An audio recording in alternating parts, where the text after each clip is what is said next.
temps pour finir à l'heure exacte prévue pour se retrouver à l'étage, partager de l'hémicycle.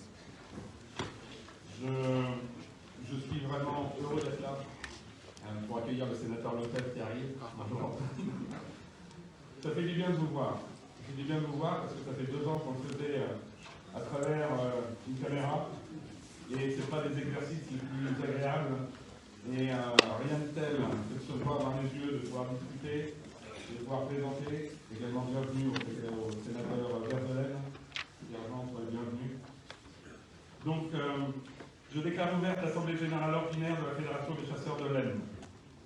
Conformément à l'article 11 des statuts, les convocations ont été faites par voie d'annonce dans les journaux Le Démocrate, le vendredi 25 mars 2022, soit au moins 1 mois à l'avance.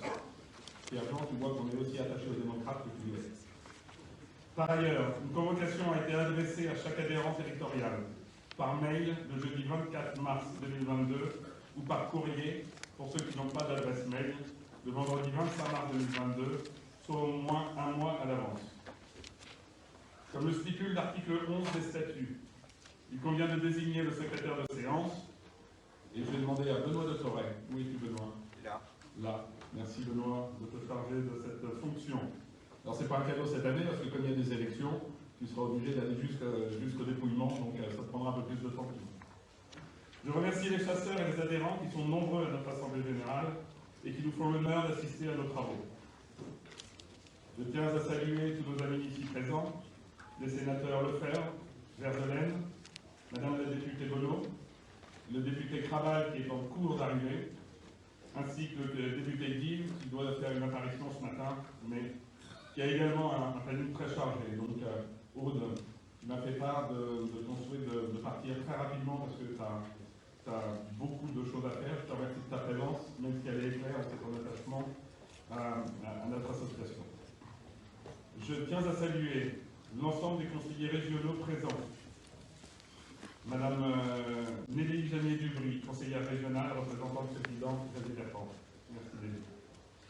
Madame Marie-Ange Layet, Monsieur Paul-Henri Ancel-Cata. C'est une grande joie, Paul-Henri, à double titre, en tant que conseiller régional, et évidemment, en tant que président honoraire de notre fédération.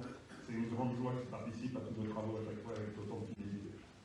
Je tiens à saluer les conseillers généraux, en commençant par son président, Nicolas. Merci une fois, Nicolas. J'aurai un petit couplet pour toi tout à l'heure. Je remercie également l'ensemble des conseillers généraux qui ont dit qu'ils assistaient à notre Assemblée générale.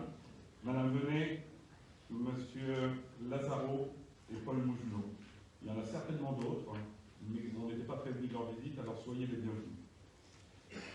Je tiens à saluer également Carole Guédéro, présidente de la communauté de communes du Pays de la Serre, Dominique Ignazac, président de la communauté d'agglomération de Chauny-Tergnier-la-Fer, et Pascal Tordeux, conseiller communautaire délégué du Grand Soissons. Je tiens à saluer de façon très chaleureuse Monsieur le directeur de la direction départementale des territoires. Je sais que cette année, vous n'êtes pas au premier rang, je ne vous vois pas, parce que je n'ai pas une très bonne lumière sur les fonds de la salle, mais la période de réserve pouvait vous permettre de rester chez vous, mais vous avez quand même souhaité participer à nos débats, et je vous en remercie chaleureusement. Je tiens à saluer également la présence de M. Pierre Benoît, le responsable des unités environnement de la DDT. Je salue les lieutenants de Loufry, ceux que j'ai vus. J'ai le président Michel, évidemment, le lieutenant Pasternak, Da Silva et Delary, et les autres ici présents. Je salue Robert Boitel, président de la Chambre d'agriculture. C'est un grand plaisir, Robert, de t'avoir à nos travaux. Je salue également les présidents de nos associations partenaires à Nature Agora, Nadia, Gilbert, Jean-Pierre, Jérémy, le président des jeunes chasseurs, Louis-François, le président des Décassiers, Frédéric Leja, le président des gardes particuliers et des piégeurs, Pascal Guénard, le président des chasseurs de pigeons ramiers, messieurs Loiseau et Waret, président du gibier d'eau et du grand gibier, et mademoiselle Charline Carlier, présidente de l'AMSAT des Marais de la Souche. Je tiens à saluer nos amis formateurs du permis de chasser, notamment Daniel Rénal, présent ici. Je salue les gendarmes présents, Maître Raffin, notre avocat, les présidents d'unité de gestion, je ne vais pas vous citer tous, mais j'ai vu que vous étiez à peu près tous là et je vous en remercie. Et enfin, je salue des amis importants à la Fédération qui nous font la joie d'être présents. Je pense à Philippe Séverin, à René Denis, à Claude Bastien, à l'ensemble des délégués petits gibiers et responsables de grands gibiers. Et j'ai un salut également particulier pour Anne Tranois, la directrice régionale de la Fédération de chasse. Sont excusés, je vais le faire rapidement, tous ceux qui ne sont pas là. Et en premier lieu, Pascal Bruni, sénatrice qui m'a appelé hier, qui a un programme très chargé sur Saint-Quentin et qui nous prie d'excuser, ainsi que le député Bricou. Évidemment, la préfecture pense à nous, mais est bloquée dans ses murs pour la période de réserve. Je salue l'ensemble des conseillers régionaux et départementaux qui nous ont fait part de leur absence, mais de leur estime et de leur soutien, ainsi que les présidents de comités d'agglomération. L'ensemble des gendarmes absents sont excusés et Madame Charlotte Dassan, présidente de l'Union des syndicats agricoles de l'Aisne, est priée de s'excuser, enfin, m'a appelé hier pour s'excuser de ne pouvoir être présent en me promettant qu'elle serait là l'année prochaine. Les excuses également de M. Bertrand Dimers et de l'ensemble des unités de gendarmerie qui ne sont pas présentes. Voilà, ça c'est fait. Donc la mécanique des seins est terminée. En tout cas, merci à tous d'être présents et de participer à nos travaux. Pour assurer la régularité des opérations, une commission de contrôle s'est réunie le 30 mars 2022 en présence de Maître Piette, huissier de justice.